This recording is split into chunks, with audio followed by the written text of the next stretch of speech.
अस्सलाम वालेकुम everyone, Mirza academy में आपको खुशामदीद। आज हम जिस टॉपिक पे लेक्चर बनाने जा रहे हैं वो है लेट में ऐसे हम कैसे लिखेंगे। ठीक है, इस पॉइंट पे बच्चों के बहुत से क्वेश्चंस आ रहे थे हमारी यूट्यूब के कमेंट्स में, व्हाट्सएप पे, फेसबुक पे, इवन ईमेल पे। बहुत से बच्चे एसेस के बारे में बहुत कंफ्यूज होते हैं कि लेट के जो ऐसे हैं वो हमने कहाँ से तैयार करने हैं, उनको कैसे लिखना है, वो किस तरह के ऐसे आएंगे। इस तरह के बहुत से क्वेश्चंस होते थे। हमने सोचा कि हम एक लेक्चर बनाते हैं जिसमें वो सारे क्वेश्चंस इंक्लूड होंगे जो आप अक्सर पूछते रहते हैं। इसके अलावा इसमें वो सारी गाइडलाइन भी मौजूद होगी जो आपको चाहिए कोई भी ऐसे लिखने के लिए। ठीक है, तो हम सारा लैट के हवाले से ये डिस्कस करेंगे कि लैट में ऐसे की क्या क्या चीज़ें होती हैं। Let's start the lecture. तो इस लेक्चर का जो टॉपिक है वो है कि लैट में हम ऐसे राइटिंग कैसे करेंगे, उसके लिए कौन से टिप्स एंड ट्रिक्स यूज़ होते हैं। इस वीडियो का जो कंटेंट होगा इस लेक्चर का, उसमें सबसे पहले हम लैट में ऐसे लिखने के रूल्स डिस्कस करेंगे। Then there are some tips to remember while writing an essay. Essay English में लिखें या उर्दू में लिखें, ये बहुत ज़्यादा दफ़ा क्वेश्चन पूछा गया था, इस पर इंशाल्लाह डिस्कशन करेंगे। अगर हम इंग्लिश में ऐसे लिखते हैं तो उसके क्या टिप्स होते हैं वो डिस्कस किए जाएंगे। लैट के प्रीवियस पेपर्स को नज़र में रख के हम ये बता सकते हैं कि इम्पोर्टेंट ऐसेस कौन से हैं जो इस दफ़ा लैट देगा, और किसी भी ऐसे को लिखने का पैटर्न क्या होता है वो हम इस लेक्चर के एंड में डिस्कस करेंगे। सबसे पहले हमारे पास जो है वो ये है कि लैट में ऐसे के रूल्स क्या होते हैं। ऐसे आपको दोनों ऑप्शंस दी जाती हैं, आप इंग्लिश में भी ऐसे लिख सकते हैं और उर्दू में भी लिख सकते हैं। जो मैक्सिमम वर्ड्स आपको अलाउ होते हैं वो 200 वर्ड्स अलाउ होते हैं। ठीक है, देन आपको 3 ऐसे दिए जाते हैं जिनमें से आपने एक चूज़ करना होता है। इसमें मार्कर्स यूज़ करने की या हेडिंग्स बड़ी बड़ी बनाने का कोई तुक नहीं है, कोई ज़रूरत नहीं है। ठीक है, ये काम आपने बिल्कुल नहीं करना वरना आपके नंबर कट जाएंगे। और आपको कोई भी एक्स्ट्रा शीट्स प्रोवाइड नहीं की जाती। कभी कभार एग्जामिनर ये कर देता है, लेकिन अक्सर का यही देखा गया कि एक्स्ट्रा शीट प्रोवाइड नहीं की जाती। जितनी जगह दी हुई है आपने उतनी जगह में ही ऐसे लिखना है, उस शीट को वेस्ट नहीं करना। आप मतलब अगर ये समझ के लिखते हैं कि आप 2-2 लाइनें पैराग्राफ के बाद छोड़ेंगे या एक लाइन में 3-3 वर्ड्स लिखेंगे तो लगेगा कि आपने बहुत बड़ा ऐसे लिख दिया है, तो ऐसा बिल्कुल नहीं है। जो एग्जामिनर बैठा आपका चेक कर रहा है, जो पेपर चेक कर रहा है, वो पागल नहीं है। उसने सारी ज़िंदगी यही काम किया है, इस वजह से उसे पता है कि आप क्या कर रहे हैं। ठीक है, तो अपनी नॉर्मल राइटिंग में, एक मीडियम सी राइटिंग में, मीडियम से फ़ॉन्ट में एक साफ़ सुथरा सा करके आपने ऐसे लिखना है। ओके, देन ऐसे लिखते वक्त आपने कुछ टिप्स जो हैं वो हमेशा याद रखने हैं। नंबर 1, सबसे पहले आपके सामने 3 ऐसे आएंगे। ठीक है, सबसे पहले आपने सोचना है। आप 5 मिनट लगाएं, आप 10 मिनट लगाएं, आप 15 मिनट लगाएं। आपने पहले अच्छे तरीके से ये सोचना है कि मैंने इनमें से कौन सा ऐसे लिखना है। ये नहीं हो सकता कि आप एक ऐसे स्टार्ट कर लें, एक पैराग्राफ के बाद आपको याद है कि यार आगे तो ये मुझे आता ही नहीं है, चलो अब मैं दूसरा स्टार्ट कर लेता हूँ। ऐसे नहीं होगा। ठीक है, make a sketch of the whole essay in your mind before writing it. लिखने से पहले जो ऐसे आपने उन तीनों में से चूज़ कर लिया, उसका एक पूरे का पूरा स्केच आपने माइंड में बना लेना है। पहले मैंने ये चीज़ लिखनी है, देन मैंने ये लिखना है, देन मैंने ये लिखना है। ये स्केच जो है, ये पैटर्न जो है, इसके बारे में इसी लेक्चर के एंड में बताऊंगा मैं कि आपने वो पैटर्न कैसे बनाना है। लेकिन जो भी पैटर्न या आपने अपना सोचा हुआ है या आप हमारे वाले पैटर्न को फॉलो करते हैं, आपने वो पूरे का पूरा अपने माइंड में पहले से बना लेना है। ठीक है, आपने चीज़ों को स्कैटर नहीं कर देना। ठीक है, फॉर एग्जाम्पल आपने एक तो ऐसे में कटिंग नहीं करनी। ये नहीं है कि आपने एक लाइन लिखी है, देन आपको याद है यार ये तो मैंने गलत लाइन लिख दिया है, या ये तो इससे रेलिवेंट नहीं थी, या ये तो किसी और पैराग्राफ की लाइन थी, मैं किसी और पैराग्राफ में लेके आ गया हूँ, चलो मैं अब इसको काट देता हूँ। इसका बहुत बुरा इंप्रेशन जाता है। देन वाइटनर या रिमूवर ये यूज़ करने की परमिशन ही नहीं होती आपको। और दूसरा, चीज़ों को स्कैटर नहीं करना। कि आप अगर फॉर एग्ज़ाम्पल किसी की तालीम पे बात कर रहे हैं, किसी की एजुकेशन पे आप बात कर रहे हैं, तो एजुकेशन से निकल के एक लाइन आप उसकी सियासत के अंदर डाल दें, देन दोबारा से एजुकेशन शुरू कर दें। या आप उसके अगर यूजेस पे लिख रहे हैं तो अंदर 2 लाइनें मिस यूजेस की लिख दें, दोबारा से यूजेस लिख दें। इस तरह चीज़ों को स्कैटर नहीं करना, बल्कि हमने चीज़ों को एक तरतीब में लेके चलना है। ठीक है, देन जो सबसे ज़्यादा दफ़ा पूछे जाने वाला क्वेश्चन था वो ये था कि भाई ऐसे इंग्लिश में लिखें या उर्दू में लिखें। ऐसे इंग्लिश में भी लिख सकते हैं, उर्दू में भी लिख सकते हैं। दोनों के कुछ फ़ायदे भी हैं, कुछ नुकसान भी है। आपने अपने आप को देखना है, देन आपने ये डिसाइड करना है। कुछ चीज़ें मैं इधर डिस्कस कर देता हूँ कि हमने कैसे करना है। देखें, अगर तो आपने उस ऐसे को कभी ना कभी क्रैम किया हुआ है, या आपने वो कभी याद किया है अपनी एफएससी में या मैट्रिक में, या कोई ऐसा ऐसे आ गया है जो इजी है, जो एक जनरल टॉपिक है। ठीक है, हमेशा उसको इंग्लिश में लिखें, कभी भी उर्दू की तरफ ना जाएं, क्योंकि उर्दू जो है वो पाकिस्तानियों के लिए कभी भी ज़्यादा अट्रैक्टिव नहीं होती अनटिल और अनलेस कि आप बहुत कोई अच्छे वर्ड्स उसमें यूज़ कर देते हैं। ठीक है, एक सिंपल इंग्लिश होगी, एक ग्रामेटिकल फ्री इंग्लिश होगी, ग्रामेटिकल एरर्स फ्री इंग्लिश होगी, यकीन करें वो आपको उर्दू से बहुत ज़्यादा मार्क्स देगी। ठीक है, सो अगर तो आपको ऐसे आता है, अगर वो एक जनरल टॉपिक है, अगर आपने उसको कभी याद किया है, कभी लिखा है, हमेशा इंग्लिश में लिखें। देन अगर आपको अब सपोज करते हैं 3 ऐसे आ गए हैं, आपको तीनों में से कोई भी नहीं आता, आपको पता नहीं है मैंने इनमें से कौन सा लिखना है। ठीक है, या आपके पास उनके बारे में इंफॉर्मेशन तो है लेकिन आपने पहले वो कभी लिखा नहीं है, वो कभी आपके हाथ से गुजरा नहीं है, आपने कभी वो याद नहीं किया, देन आपके पास 2 ऑप्शन हैं।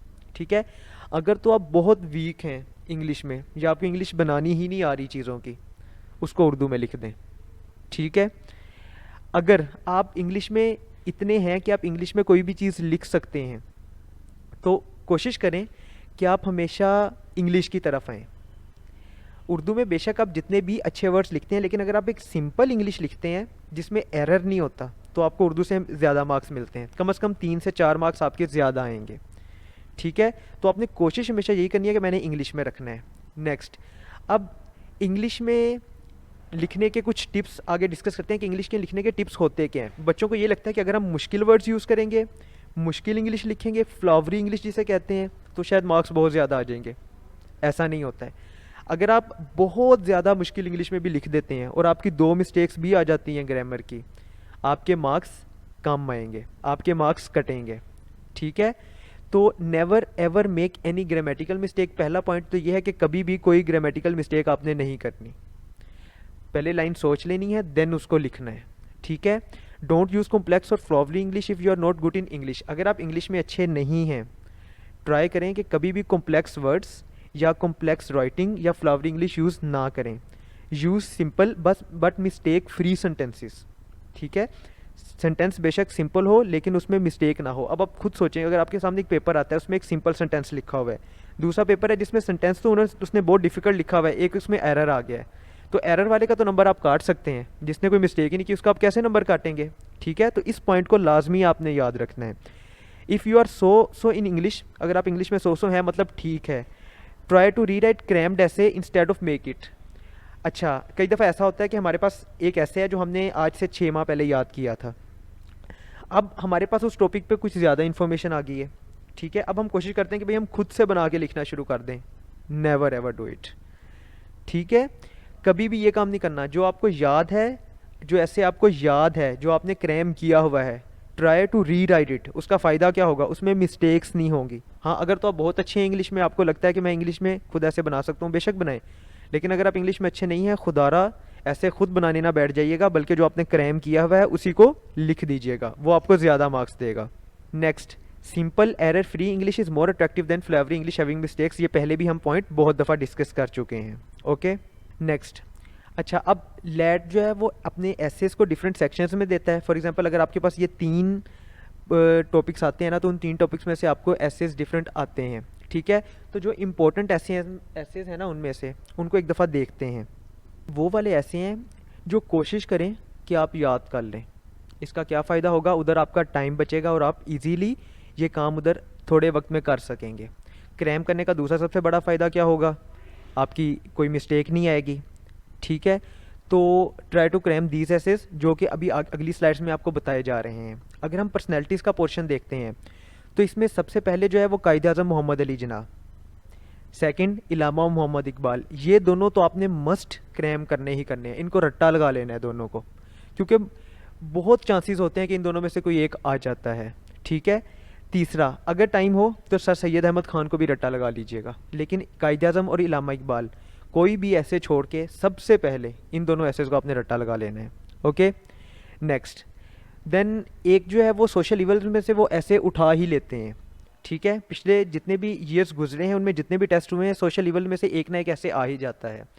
सो आजकल जो सोशल इवल्स चल रहे हैं उसमें terrorism, drug addiction, corruption, poverty और एनर्जी क्राइसिस। सो इसमें से terrorism, drug addiction and energy crisis और पॉवर्टी, करप्शन बेशक एंड में कर लीजिएगा, लेकिन ये जो चार है ना, जैसे आजकल जो चल रहा है वो टेररिज्म ज़्यादा चल रहा है और पॉवर्टी ज़्यादा चल रहा है, गुर्बत ज़्यादा चल रही है, तो चांसेस हैं कि इन दोनों में से कोई एक ना एक वो पूछ लेगा। खैर उसके बाद एनर्जी क्राइसिस भी आता है, तो थर्ड नंबर पे एनर्जी क्राइसिस। ये तीन तो आपने लाजमी याद करने हैं। मैं ये नहीं कह रहा हूँ कि आपने बस एक दफ़ा ये पढ़ जाने हैं, आपको पता हो कैसे लिखने हैं, नहीं, ये आपने क्रैम करने हैं, याद कर लेने, इनको रट्टा लगा लेना है, ताकि उधर आप 1 मिनट में ये सारा कुछ लिख सकें। ठीक है, उधर आपको फिर ये सोचना ना पड़े। देन जो नेक्स्ट जो एसेज हैं वो है साइंस एंड टेक्नोलॉजी में से एक ऐसे कभी ना कभी आ जाता है, जिसमें ज़्यादातर जो ऐसे पूछा जाता है वो मोबाइल या कंप्यूटर पे पूछा जाता है। ठीक है, अब इसका पैटर्न क्या बनेगा, कैसे हम इसको लिखेंगे, वो हम बाद में देखते हैं, लेकिन कोशिश करें। इंटरनेट कम आता है, ठीक है, लेकिन इंटरनेट भी आता है, ज़्यादातर आपका कंप्यूटर या मोबाइल ही आता है। सो ट्राई करें कि इन दोनों को क्रैम कर लें, कंप्यूटर को तो लाजमी कर लें। ठीक है, अब आपको मैंने कितने, अच्छा कुछ जनरल टॉपिक्स हमारे रहते हैं। फॉर एग्जांपल पॉपुलेशन पे पूछा जा सकता है, एटॉमिक एनर्जी पे पूछा जा सकता है, चाइल्ड लेबर पे पूछा जा सकता है, या कोरोना वायरस पे पूछा जा सकता है। ठीक है, अब जिन एसेस को आपने याद करना है वो दोबारा से एक दफ़ा देख लें। Quaid-e-Azam Allama Muhammad Iqbal, must must must. ठीक है, second terrorism, poverty, energy crisis, तीन चीज़ें, terrorism, poverty, energy crisis, must. ठीक है, ये टोटल 5 हो गए। देन कंप्यूटर, ये छठा, और इसमें से वैसे कोई ख़ास इतना इंपॉर्टेंट है नहीं, लेकिन ट्राई कीजिएगा कि एटॉमिक एनर्जी अगर आप कर जाएं। ठीक है, लेकिन ये 6 जो ऊपर आपको बता दिए ये आपने लाजमी करने हैं, कुछ भी हो जाए। ओके, देन एक चीज़ ये देखें कि हमने कोई भी ऐसे लिखना है ना, हमने उसमें एक पैटर्न को फॉलो करना है। ये पैटर्न जो आपको बता रहा हूँ, अगर आपको ऐसे बिल्कुल नहीं आता, आपको लगता है भाई मुझे ऐसे आता ही नहीं है, बिल्कुल हल्का सा मुझे नॉलेज है, लेकिन आप इस पैटर्न को फॉलो करते हैं, बिलीव मी 15 में से 10 मार्क्स आप लेके बैठे होंगे। ठीक है, लेकिन अगर आपको जितना भी अच्छा ऐसे आता है, पैटर्न को फॉलो नहीं किया, मार्क्स नहीं आएंगे आपको, वही 5, 6, 7 के करीब आप पहुंच जाएंगे। सो इस पैटर्न को ध्यान से देखें, हर ऐसे में यही पैटर्न लगता है। ठीक है, सो इस पैटर्न को लाजमी आपने देखना है। पैटर्न होगा क्या ऐसे का, ऐसे में 200 वर्ड्स है मैक्सिमम। सो हम ये कोशिश करेंगे कि हम 4 से 6 पैराग्राफ के दरमियान बना लें। चले हम 5 लेके चलते हैं, कि हम 5 पैराग्राफ से लेके चलते हैं। अब देखें, जो बंदा बड़ी बड़ी राइटिंग में लिखता है उसके पैराग्राफ्स ज़्यादा बनेंगे। ठीक है, जो बंदा छोटी छोटी राइटिंग में लिखता है उसके पैराग्राफ्स कम बनेंगे। क्यों? क्योंकि उसके वर्ड्स पूरे हो जाएंगे। अब एक आदमी है जो एक लाइन पे 4 या 5 वर्ड्स लिख रहा है, अब एक पैराग्राफ की जो टोटल लेंथ होती है वो तकरीबन 8 से 10 लाइनें होती हैं। ठीक है, अब वो 8 से 10 लाइनें लिखेगा तो उसके ज़्यादा से ज़्यादा कितने, कोई 50 वर्ड्स लग जाएंगे। लेकिन अगर एक बारीक राइटिंग वाला वही 10 लाइनें लिखेगा तो उसके जो वर्ड्स हैं वो शायद 200 पूरे ही हो जाएं उसमें। ठीक है, तो आपने अपने लिहाज से चलना है। कोशिश करें कि आप 4 से 5 पैराग्राफ्स बनाएं और 7 से 8 लाइनों का एक पैराग्राफ बनाएं, और एक मीडियम मिडल से फ़ॉन्ट में लिख दें। ये नहीं कि फ़ॉन्ट बहुत बड़ा हो, ये भी नहीं कि फ़ॉन्ट बहुत छोटा हो, और ये भी नहीं उधर ड्रामेबाजी करनी कि इधर से और इधर से इतनी बड़ी बड़ी लाइन छोड़ के हम कहें कि जी हमने अब जो है ना 3 सफ़ों का लिख दिया ऐसे। इतना बेवकूफ़ कोई भी नहीं होता। ठीक है, नॉर्मल सी जगह आपने इस तरफ से छोड़नी है अगर आप इंग्लिश में लिख रहे हो, नॉर्मल सी जगह आपने इस तरफ से छोड़नी है अगर आप उर्दू में लिख रहे हो। ठीक है, ट्राई करें इस तरह हल्की हल्की जगह दोनों तरफ से छोड़ के एक पैटर्न में यहाँ पे लिख लें। और एक पैराग्राफ लिख लिया, देन उसके बाद 2-3 लाइंस छोड़ दी, देन दूसरा पैराग्राफ लिख लिया, देन उसके बाद मोटी सी मार्कर से एक बड़ी सी कोटेशन लिख दी, कोई फ़ायदा नहीं होगा। ये काम बोर्ड के लिए आपने छोड़ दिए हैं, अब आप लेट दे रहे हैं, आप बोर्ड में नहीं बैठे हुए। ठीक है, अब ऐसे का पैटर्न क्या होगा कि हम जो भी ऐसे होगा उसके तकरीबन 4 से 5 या 5 से 6 पैराग्राफ्स बनाएंगे। फर्स्ट पैराग्राफ जो होता है वो हमेशा इंट्रोडक्शन का होता है। इंट्रोडक्शन में आप कुछ भी लिख सकते हैं। ठीक है, एक ओवरव्यू देंगे आप उस चीज़ का या उस पर्सनैलिटी का। कायद-ए-आज़म के बारे में आ गया, वो कहाँ पे पैदा हुए, देन उनका क्या काम था, देन वो सियासत में आए, देन उन्होंने पाकिस्तान बना दिया। एक जनरल सा ओवरव्यू आपने दे दिया उस एक पैराग्राफ में। ठीक है, देन लास्ट का जो पैराग्राफ होगा वो हमेशा कंक्लूजन का होगा। अच्छा, पहला पैराग्राफ अगर आपको कोई भी साइंटिफिक चीज़ का आ जाता है, कंप्यूटर का आ गया, कंप्यूटर का एक हल्का सा इंट्रोडक्शन दे दें, कंप्यूटर आज के ज़माने में ये काम कर रहा है, कंप्यूटर ने ये आसानियाँ पैदा कर दी हैं, ये हल्का सा इसका नुकसान भी है। इंट्रोडक्टरी पैराग्राफ में ना आप 5-6 चीज़ों को इकट्ठा लिख सकते हो। ठीक है, या अगर कोई सोशल इवल पे आ गया, फॉर एग्जांपल आपके पास चाइल्ड लेबर पे आ जाएगा, तो आप उसमें सिंपल एक इंट्रोडक्शन लिखोगे, चाइल्ड लेबर ये चीज़ होती है, आजकल चाइल्ड लेबर हमारी कंट्री में बहुत फैल रही है, इसकी बेसिक वजूहात ये हैं। ठीक है, इसकी वजह से ये नुकसान हो रहा है, ये आपने लिख देना है। देन लास्ट पैराग्राफ जो होगा वो कंक्लूजन का होता है। अब आपने खुद पूरा ऐसे लिखा है तो कंक्लूजन तो आप लिख ही लेंगे। कंक्लूजन में वही जो आपने ऐसे में लिखा है कि फॉर एग्जांपल पर्सनैलिटी पे है तो उन्होंने बहुत मेहनत से काम किया, उनकी ज़िंदगी से हमें ये सबक मिलता है, या लीडर कैसा भी हो उसमें ये चीज़ें नहीं होनी चाहिए, लीडर को ऐसा होना चाहिए, इस तरह। या अगर कोई कंप्यूटर के यूजेस और मिस यूजेस पे आ गया है तो आप एंड में फिर लिख देंगे कि इसके इंपॉर्टेंट यूजेस ये वाले हैं और इंपॉर्टेंट मिस यूजेस ये वाले हैं, लेकिन यूजेस के साथ हम अन यूजेस को तो बेयर करना ही पड़ता है, मिस यूजेस को। सो हमें इसको इस तरह इस्तेमाल करना चाहिए, इस तरह की चीज़ें, ठीक है। पहला पैराग्राफ हमेशा इंट्रोडक्शन का होगा, लास्ट पैराग्राफ हमेशा कंक्लूजन का होगा। जो अंदर वाले 3 पैराग्राफ्स हैं उनमें हम क्या लिखेंगे, ठीक है, वो कहलाते हैं मेन बॉडी, एक पॉइंट। दूसरा, उसमें अगर आप एक पैराग्राफ को पकड़ लेते हैं ना, तो आप कोशिश करें कि उसमें एक ही एस्पेक्ट लिखें। जैसे कि मैंने इंट्रोडक्शन में बताया कि आप यूजेस मिस यूजेस एक पूरा ओवरव्यू दे देते हो, कंक्लूजन में भी आप एक ओवरव्यू दे देते हो, लेकिन जो मेन बॉडी के पैराग्राफ्स हैं इसमें आप ओवरव्यू नहीं देते हो, इसमें आप एक पैराग्राफ में एक टॉपिक को डिस्कस करते हो, ठीक है। इसका एक दफ़ा देखते हैं। अगर आपके पास पर्सनैलिटी आ जाती है, कोशिश करें कि सेकंड पैराग्राफ जो है वो उसकी एजुकेशन पे लिख दें, कहाँ से तालीम हासिल की, फिर क्या किया, फिर कहाँ से तालीम हासिल की। और सेकंड पैराग्राफ में अब सिर्फ एजुकेशन अगर स्टार्ट कर लिया तो एजुकेशन ही लिखना है। ये नहीं है कि सेकंड पैराग्राफ में अंदर थोड़ी सी सियासत भी डाल दें कि पॉलिटिक्स में उन्होंने क्या किया, देन दोबारा से एजुकेशन की तरफ आ जाएं, ये काम नहीं करना। थर्ड पैराग्राफ में कोशिश करें कि उसकी लाइफ की अचीवमेंट्स लिखते हैं कि उसने क्या काम किया। फॉर एग्जांपल कायद-ए-आज़म आ गया तो कैसे वापस आए, कैसे कांग्रेस में शमूलियत इख्तियार की, फिर कांग्रेस को क्यों छोड़ दिया, फिर मुस्लिम लीग की तरफ क्यों आ गए, फिर मुस्लिम लीग के सदर बने, ये चीज़ें। फोर्थ पैराग्राफ उसका सोसाइटी में रोल, मुस्लिम लीग ने फिर ये काम किया, कायद-ए-आज़म की क़यादत में कैसे पाकिस्तान बना, ये चीज़ें, ठीक है। अगर टच देना है इसमें फोर्थ पैराग्राफ में तो उनकी वो भी दे सकते हैं कि वो सिर्फ ये कि पॉलिटिशियन ही नहीं थे बल्कि कोई लॉयर भी थे, उनका कोई ना कोई एक वाक़या सुना दें, ठीक है। अब देखें सेकंड पैराग्राफ में अब क्या बोल रहे थे, उनकी एजुकेशन पे। थर्ड पैराग्राफ में अब बोल रहे थे उनकी सियासत पे। अब ये नहीं है कि आप कहीं जी सियासत कर रहे थे, वो छोड़ के 2 साल की एक डिग्री भी ले ली फिर सियासत में शुरू हो गए, ये नहीं। एजुकेशन पहले में कवर हो जाएगी, सियासत दूसरे में कवर हो जाएगी। फोर्थ पैराग्राफ में उनका सोसाइटी में रोल किया वो कवर हो जाएगा। देन हमारे पास अगर कोई टेक्नोलॉजी से आ जाता है, ठीक है, तो सेकंड पैराग्राफ में आपने 2 काम करने हैं। एक, उसकी थोड़ी बहुत हिस्ट्री बता देनी है कि ये कैसे बना था, किसने बनाया था, कब बना था, और आज ये क्या बन चुका है, कितना चेंज हो चुका है, ठीक है।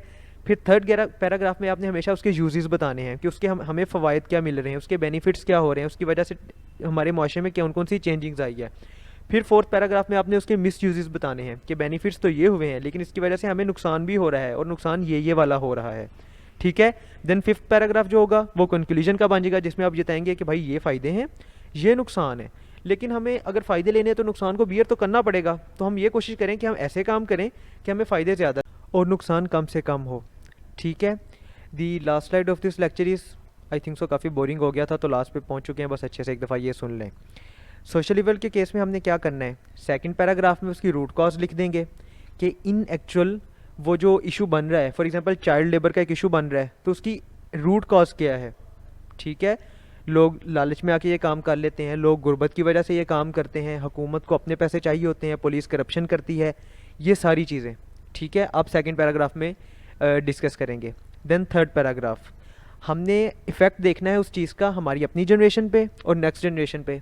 चाइल्ड लेबर है तो क्या हो रहा है, लोग जो है चिल्ड्रन जो है वो तालीम से दूर जा रहे हैं, उनमें एक चिड़चिड़ापन आ रहा है, इसके क्या नुकसानात फिर हमें होंगे, जो उनके आगे बच्चे होंगे उन पे इसका क्या इफ़ेक्ट्स बनेगा, ये सारी चीज़ें हमने थर्ड पैराग्राफ में डिस्कस कर लेनी है।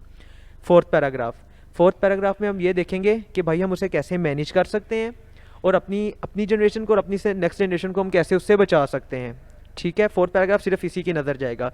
देन फिफ्थ पैराग्राफ में हम कंक्लूजन लिख देंगे कि अब फिफ्थ पैराग्राफ में हम क्या लिखेंगे, 1-2 कॉज भी लिख देंगे कि मेन कॉज ये थी, इसका 1-2 मेन इफेक्ट ये वाला आ रहा है और इसको हम ऐसे मैनेज कर सकते हैं। ये होता है कंक्लूजन में लिखना। Okay, let's end here. If you have any question, any query regarding the essay writing in late, just write in the comment, we will see it. Thank you.